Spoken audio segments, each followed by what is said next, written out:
आप सभी को मेरा नमस्कार। मैं कार्तिक कुमार। इस चैनल पे ये दूसरी वीडियो है। ये हम लोग एक सीरीज शुरू कर रहे हैं जिसके अंदर हम लोग जो इम्पोर्टेंट शॉर्ट टॉपिक्स हैं उसको हम कवर करेंगे। That will be helping us to solving our board examination. इससे पहले जो पहली वीडियो आ रखी है इस चैनल पे, it is regarding the law of diminishing margin and utility. Okay, हम लोग इस टाइम पे सबसे फोकस हम 12th के बोर्ड्स पे करेंगे। कुछ टॉपिक्स जो small topics, I we not taking chapters, long chapters, but मैं कुछ जो स्मॉल टॉपिक्स है जैसे डोमेस्टिक टेरिटरी हो गया या रेपो रेट हो गया, रिवर्स रेपो रेट हो गया, और is any word which is very tough to understand, so उसकी शॉर्ट वीडियोस के तौर पे और उनकी जो प्रैक्टिकल बेसिस पे कैसे क्वेश्चंस बनेंगे उनको भी सॉल्व करने की कोशिश करेंगे। So this the first video which is will be coming with the series of the small topics. So यहाँ पे हम लोग जो पहला टॉपिक शुरू कर रहे हैं, it is regarding the domestic territory.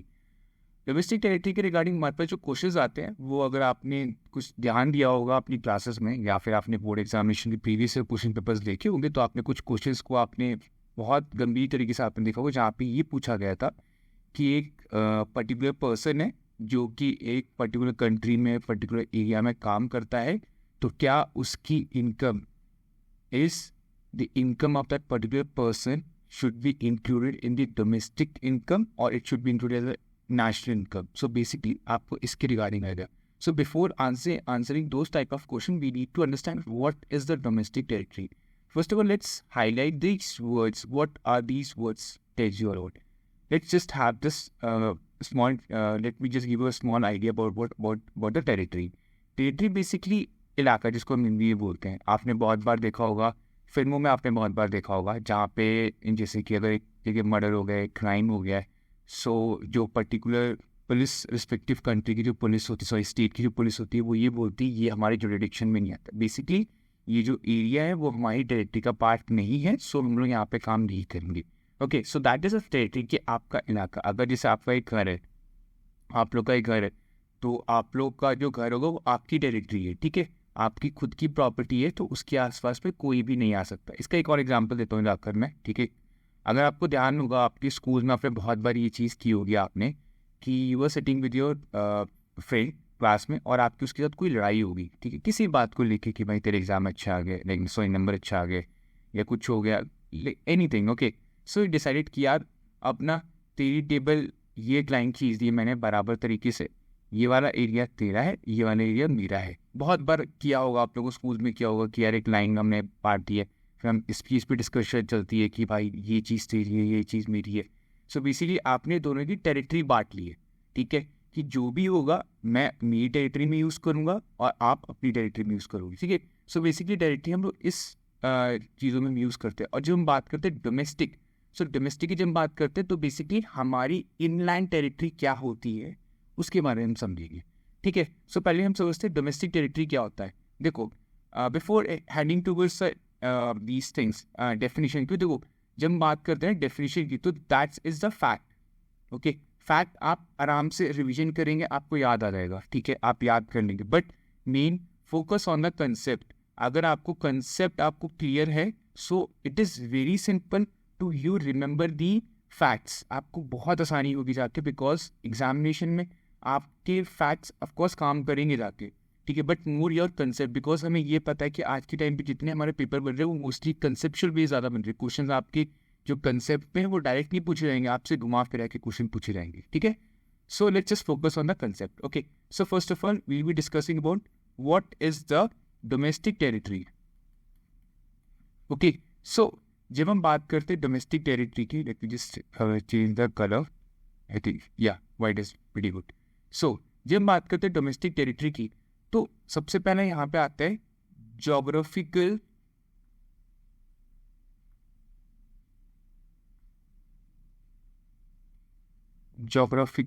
Area. Means जो भी हमारा जोग्राफिकल एरिया है, ठीक है, अगर आपने देखा होगा जो हमारे इंडिया का जो मैप है, ठीक है, हमारे इंडिया के मैप में from north of the Jammu Kashmir to the south to the Andaman Nicobar island, हमारा सदर्न जो पार्ट है, सदर्न मोस्ट पॉइंट जो है वो हम लोग जो इनलैंड मतलब पूरा जो हम कैलकुलेट करते हैं तो it is goes to the Andaman Nicobar island and from the area from the Gujarat to Arunachal Pradesh. Okay, जो भी एरिया है वो हमारा डोमेस्टिक टेरिटरी का पार्ट है, ठीक है। अगर यहाँ पे कुछ भी प्रोडक्शन होता है, कुछ भी होगा, वो हमारे डोमेस्टिक टेरिटरी का पार्ट माना जाएगा। सुन मेरी बात, सिंपल सी है। डोमेस्टिक टेरिटरी क्या क्या इंक्लूड करेगी? सबसे पहला आपकी जोग्राफिकल एरिया, जो भी आपका जोग्राफिकल एरिया, आपकी टेरिटरी है, जो भी जोग्राफिकली, ठीक है, जो भी आपके टेरेन्स हैं, ठीक है। जब भी हमने, अगर आपने ध्यान दिया हो कभी ज्योग्राफी को पढ़ते हो, आपने देखा होगा, तो हम लोग हमेशा मैप पढ़ते हैं, ठीक है। हमने पढ़ा था, अगर आपको ध्यान होगा, 9 जोग्राफी में हमने पढ़ा था द फिजिकल जोग्राफी में हमने ये देखी थी type of terrains in our India. तो जो भी एरिया जो इंडिया का पार्ट है, ठीक है, लैंड जो है वो किस में आता है? हमारा टेरिटरी में आता है, ठीक है।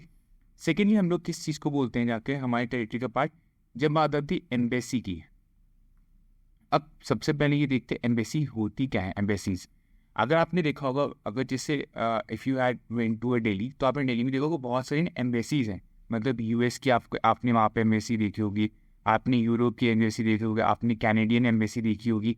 मेनली जब भी आप फॉरेन जाओगे, अगर if you anyone in the class जिसके भी प्लान्स होंगे आगे फॉरेन में जाने के, let's example they want to study in Harvard, Stanford, and of course you should have a dream on those universities also, okay. So अगर आप Canada जा रहे हैं, ऑस्ट्रेलिया, कहीं पे भी आप जा रहे हैं, so before going to that particular country you need 2 things. आपको 2 चीज़ों का रिक्वायरमेंट है। पहला है पासपोर्ट, जो आपको कौन सी कंट्री देगी? आपको हमारी कंट्री देगी। मतलब ऑफकोर्स जिस कंट्री के आप हो, वो कंट्री आपको पासपोर्ट देती है, ओके।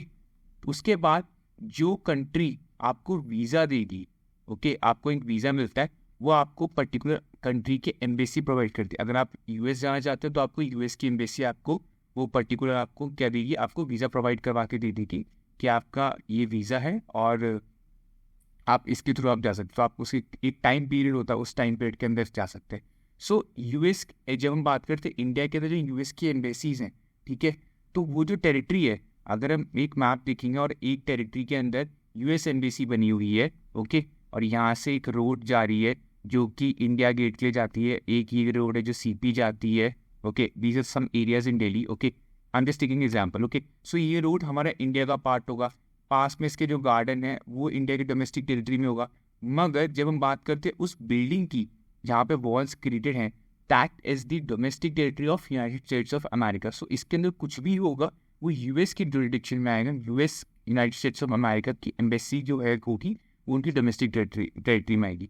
सेम इंडिया को लेके जब हम बात करते हैं, तो इंडिया की जब हम बात करते हैं, तो इंडिया में जो भी एम्बेसीज हमारी बाहर हैं, आपकी यूएस, यूके, ब्रिटेन, जितनी भी एम्बेसीज हमारी बाहर है, उसमें जो भी प्रोडक्शन होगा, सर्विसेज प्रोड्यूस की जाएंगी, जो भी होंगी, वो हमारे डोमेस्टिक टेरिटरी का पार्ट होगा। तो वो हमारा अल्टीमेटली डोमेस्टिक इनकम में भी जुड़ेगा। सर हमारी बात रखिए तो सिंपल है। फर्स्ट हमने पढ़ा जोग्राफिकल एरिया, जो भी हमारे पास टेरिटरी है, जितनी भी हमारी इंडिया की लैंड टेरिटरी है, वो इंक्लूड होगा।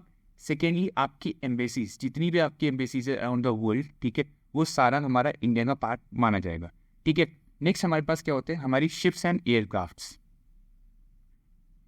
जितनी भी हमारी कंट्री के शिप्स हैं, हमारे एयरक्राफ्ट्स हैं, मिलिट्री के एयरक्राफ्ट्स हैं, आपकी जितनी मिलिट्री एयरक्राफ्ट्स हैं, आपने बेस कैंप्स देखे होंगे, ठीक है।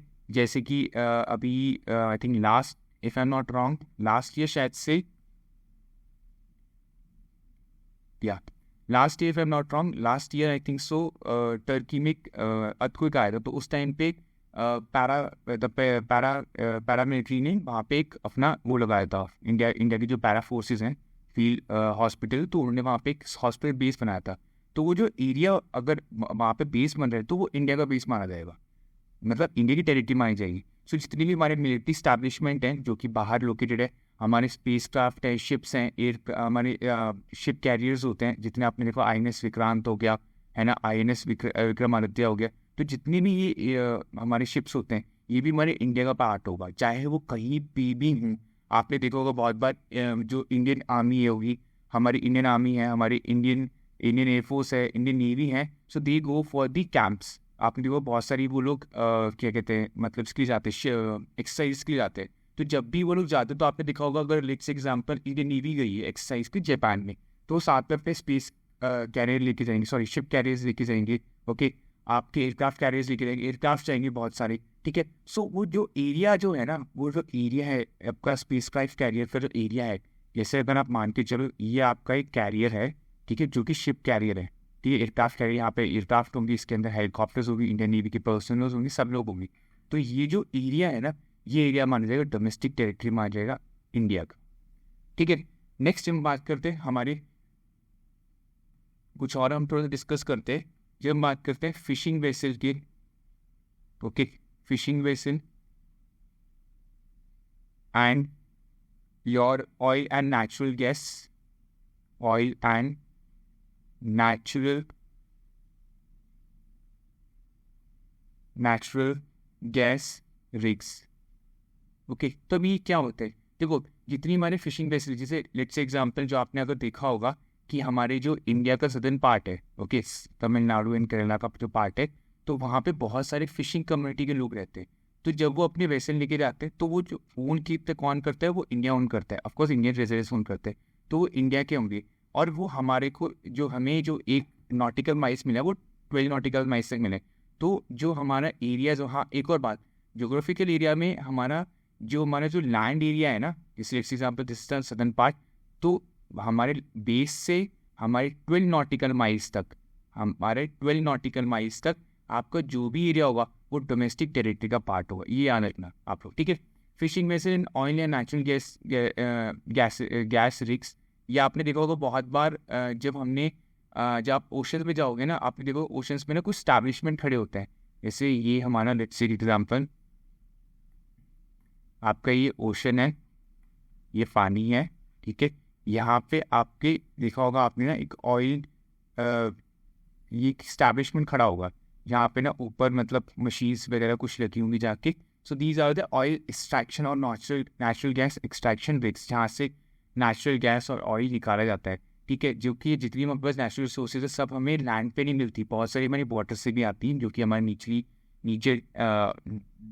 डिक किया जाता है, जिसके कारण नेचुरल गैसेज हमारे हो गए, ऑयल हो गया, तो वो सारी चीज़ें हमें वहाँ से एक्सट्रैक्ट होती है।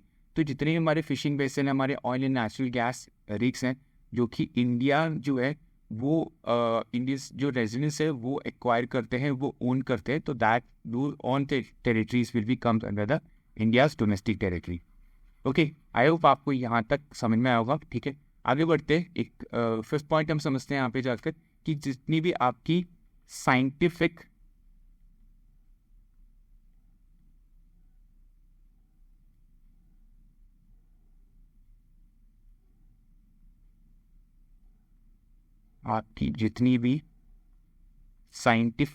रिसर्च लेबोरेटरीज होंगी, ठीक है, वो भी हमारे किसके अंदर आएगी, इंडिया के। जैसे जितनी भी आपकी इंफॉर्मेशन एंड आपकी जितनी भी एजेंसीज होंगी, जिनकी जितनी बाहर आपकी एजेंसीज होंगी, आपकी साइंटिफिक रिसर्च लेबोरेटरीज होगी यूएस यूके में, वो सारे जितनी भी पार्ट होगा वो हमारा इंडिया के का ही पार्ट होगा। मतलब ये जितनी भी चीज़ें होंगी वो हमारी किस में आएगी, इंडिया डोमेस्टिक टेरिटरी का पार्ट आएंगी।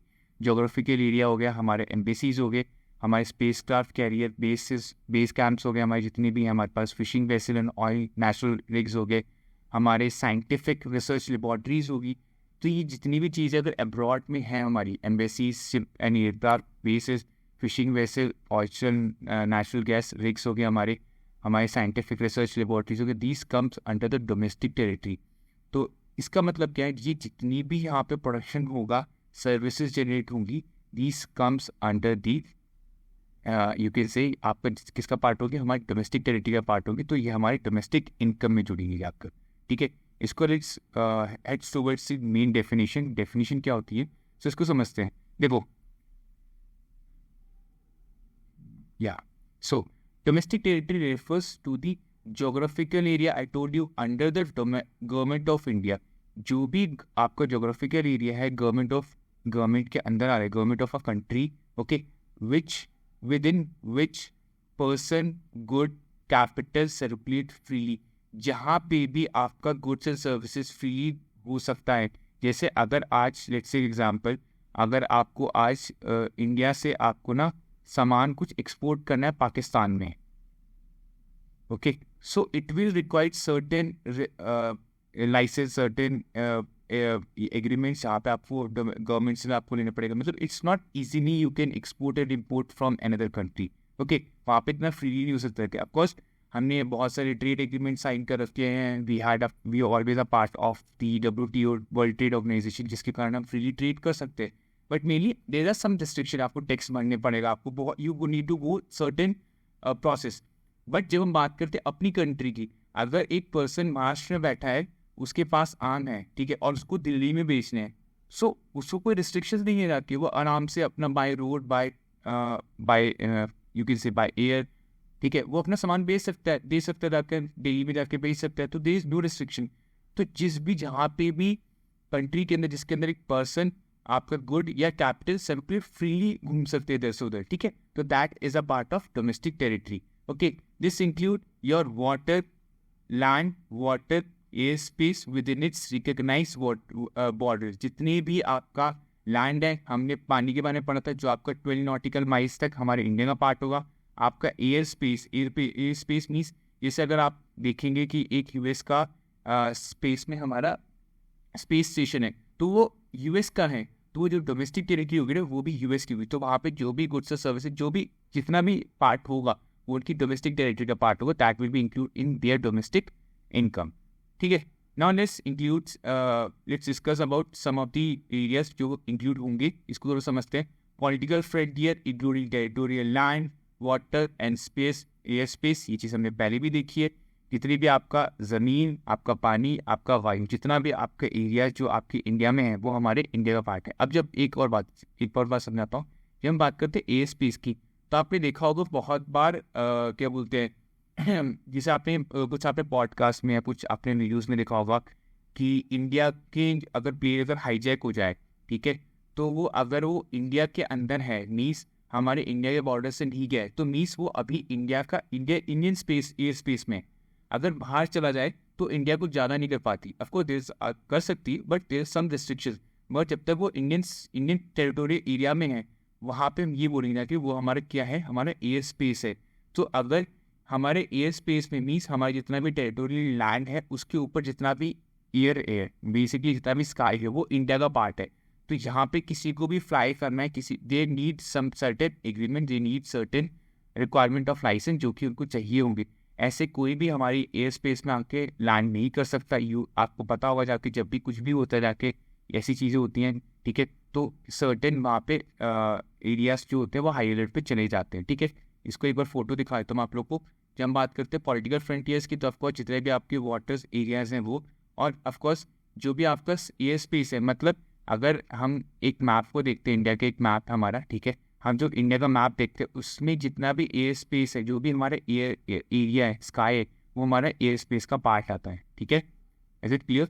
नेक्स्ट इज जो your embassy, consultants, military base and etcetera are located abroad. Of course जितनी भी आपकी एम्बेसीज है, आपकी कंसल्टेंट्स है, आपकी मिलिट्री बेसिस है, ये सारे ही हमारे जो अब्रॉड में है, वो हमारे डोमेस्टिक टेरिटरी का पार्ट होते हैं।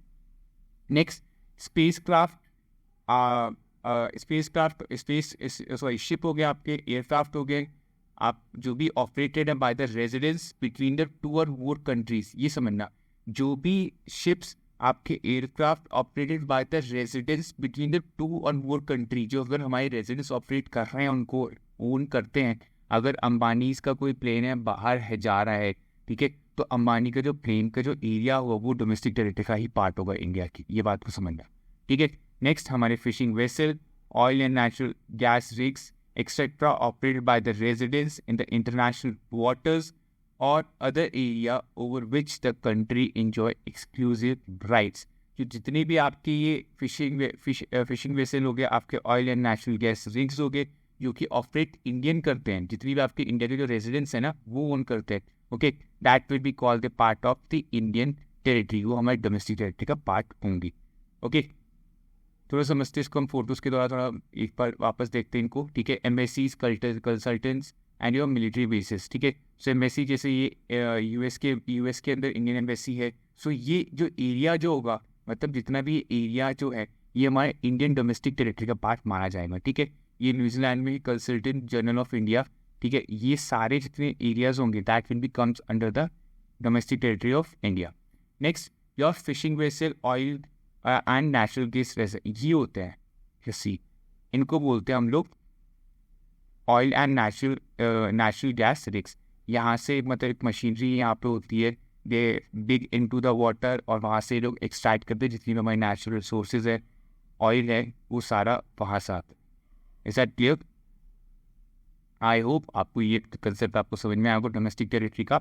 कल हम समझेंगे रेजिडेंस, क्योंकि एक इसी का पार्ट है। आपने अभी देखा होगा रेजिडेंस एक वर्ड आया हमारे बीच में, तो ये रेजिडेंस क्या होता है इसको हम थोड़ा समझेंगे, ठीक है। और साथ में हम डोमेस्टिक टेरिटरी के साथ इसको लिंक करेंगे and then we will solving some of the questions, ठीक है, जो बोर्ड्स में आए हैं। पहले जो 1 नंबर के क्वेश्चन आते हैं, बट आपको पता है एक एक नंबर आपको एक अच्छी टारगेट भी है। If you are targeting for 80 out of 80, that is a brilliant target and you should take it. Doesn't matter आपका कितना कैपेबिलिटी क्या है क्या नहीं, बट टेक इट।